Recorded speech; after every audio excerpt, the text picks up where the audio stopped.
Hi guys, so today we're going to be going over how to set up our digital notebooks on your tablet in GoodNotes. I am most familiar with GoodNotes, and that is the one that I recommend. It has a free version, but I do recommend paying the $8 or whatever it is for it so that you get the full functionality that I designed the notebooks with in mind. There are plenty of other PDF reader apps out there that'll also work, and if you're on Android, unfortunately I don't think GoodNotes is on Android, but NoteShelf and XODO, I guess that's how you say that, is they're both very good options as well. I'm using an Apple iPad Air. I also have the Apple Pencil, I think it's Gen 2, but these are just things that I already had that I use for other things. So we're gonna go ahead and we're gonna go through downloading your notebook, importing it into GoodNotes, some basic setup stuff that you should do to get your journal ready to take notes. And then we're also going to go over some of the basics of GoodNotes just to get you familiar if you've never used GoodNotes before. A lot of the importing and downloading steps are going to be similar no matter which app reader you are using. So you can still follow along with this and it'll still most likely work. But if you have questions, I would recommend reaching out to their support teams, as I'm not familiar with every single app out there. But let's get started. If you order from cantripsmedia.com, you can download your digital notebook straight from the checkout page after you complete your payment. But that doesn't help you if you're on a mobile device or on your PC. So if you're looking to get it onto your tablet, it also sends you an email. So if you go into your email here, it'll look something like this, and you'll see a download button. We're going to tap that. I recommend opening it in Safari no matter what browser you actually use, because if you're on an Apple device, it's still Safari underneath, even if you're using Chrome. Fun facts. If you're on an Android tablet or anything of that, use whatever you want. But I'm going to open this in Safari and you'll see it'll have this lovely page. It'll have all your downloads in here, including an instructional PDF that should help you import as well if you don't want to watch this video. So we're looking for the GoodNotes version. You should get a GoodNotes version and a PDF version if you're using a different PDF reader. Obviously, you'll use just the regular PDF version, and you'll also want to download the sticker zip if your file comes with stickers so that you can use them in your other note-taking app. But if you're using the GoodNotes app, the stickers should be already in the GoodNotes file. So we're going to go ahead and we're going to download that. I'm not going to actually download it from here because it's already on my tablet. But it'll prompt you and then it'll pop up a little window that says open in GoodNotes. You're going to click on that and it'll take you straight there. Now, if you don't have an email, you can also log in to your Cantrips Media account and download it from the product purchases page. But if you are using Etsy, you have a little bit more of a hard time. So the big thing about Etsy is that you can't actually find your digital purchased files in the app. You have to go to Safari. So again, we're gonna open up Safari. Here's my Etsy page. Make sure you're signed in, but you're gonna tap on your little face up here and you're gonna go to purchases. I don't have it on here because you can't buy your own products, but this would be where you would do it.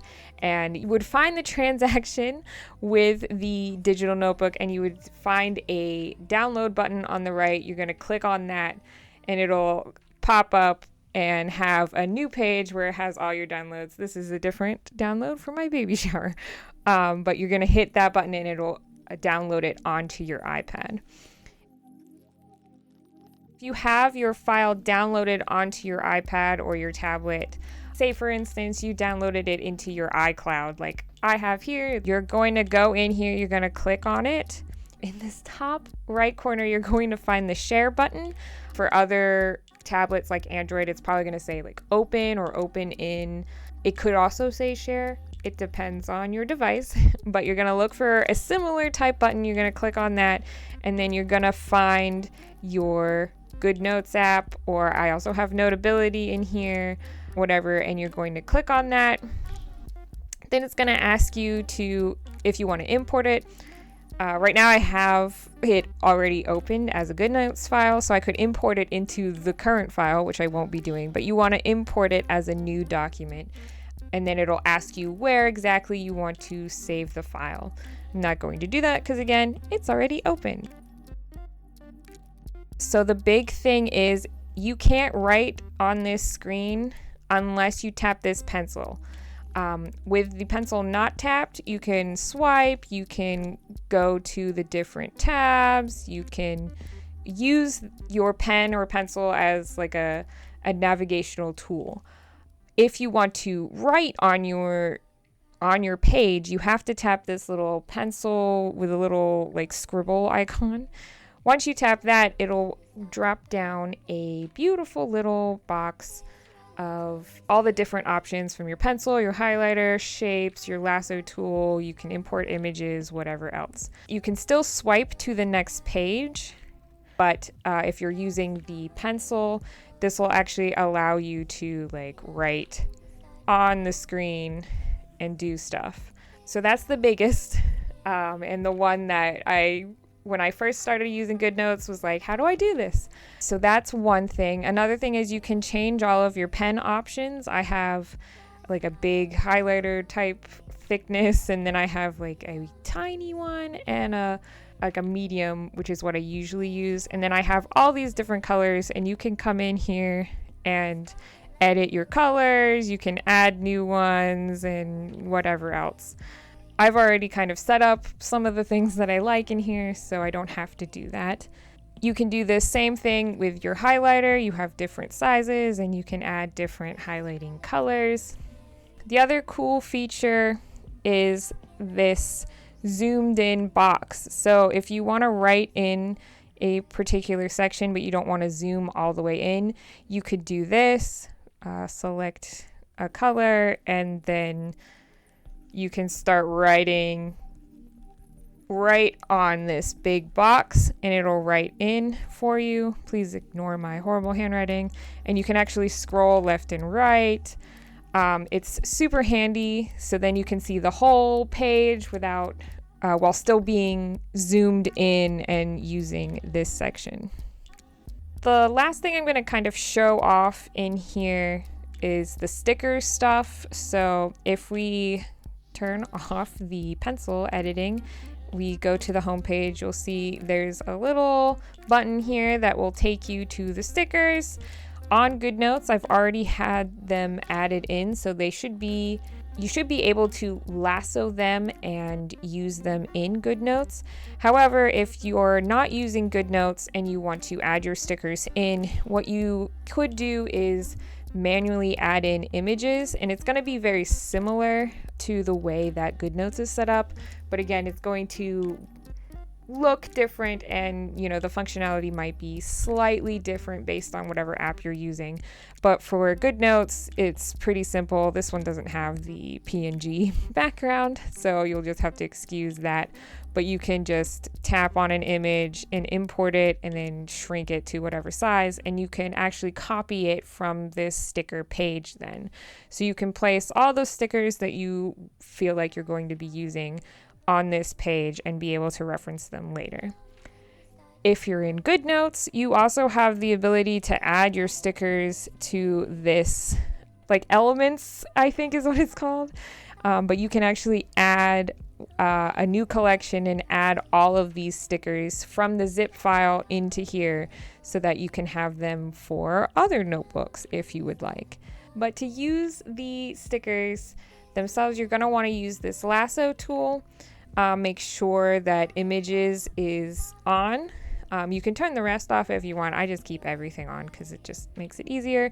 But you can, I try to zoom in here.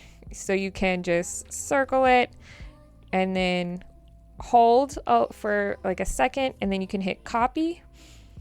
Then we can navigate back to, let's say, the player's sheet. We'll just put it right here for now. Paste, and there you go. So you have it right in that section for you. Another thing I didn't go over that I just showed off was the navigational field, which we will be talking more about in the setup section. But if you want to hop between pages while you have your pencil out, this is like the easiest way to do it. You can also bookmark pages. So I can bookmark the sticker page and the character sheet, and then when you go to favorites, they'll be up here, so you don't have to scroll through tremendous amounts of notes or whatever you're using your notebook for, which I find super helpful. For the session notes, I always bookmark the last session note page that I wrote on. Let's go over setting up your notebook for your next session and being able to use it at the table. So the one thing you'll notice is that there's only one page of each type in your notebook. That is because it is super easy to duplicate pages, and then you can have this notebook for as long as you want. So for setup in general, I would definitely duplicate the session notebook pages. So that's this page here. You can do it multiple ways, but I think the easiest way to do it is through this navigational tool. So that's the 4 little squares up at the top. You're gonna find the page you want to duplicate. You're gonna hit this little arrow and you're just gonna hit duplicate, and it'll put it right after that page. So then it's in the right section. Now you could move it too. You could hit this move to button, or if you hold, you can actually drag it and move it amongst the other pages. And that could be useful if you want to kind of keep certain locations near your session notes or whatever. But I find just duplicating it and using the tabs is good enough for me. So I'll duplicate it a few times just so I have some blank pages ahead of me. I also do that for the people archive and this spread, which is the location archive. So I'll duplicate that maybe 3 times just so that I have some extra sheets in here. All right, so I have a few pages duplicated. You could also use this notebook for multiple characters. However, it'll be hard to navigate to since the tabs will only navigate to the first page in that section, just like you would have tabs in real life on a journal. Unless you put it on that particular page, it's only going to take you to the first one of the section.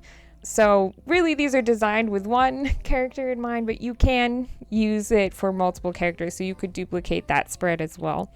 The other thing you might want to set up is your custom sections. So we have 2 custom sections and a reference page.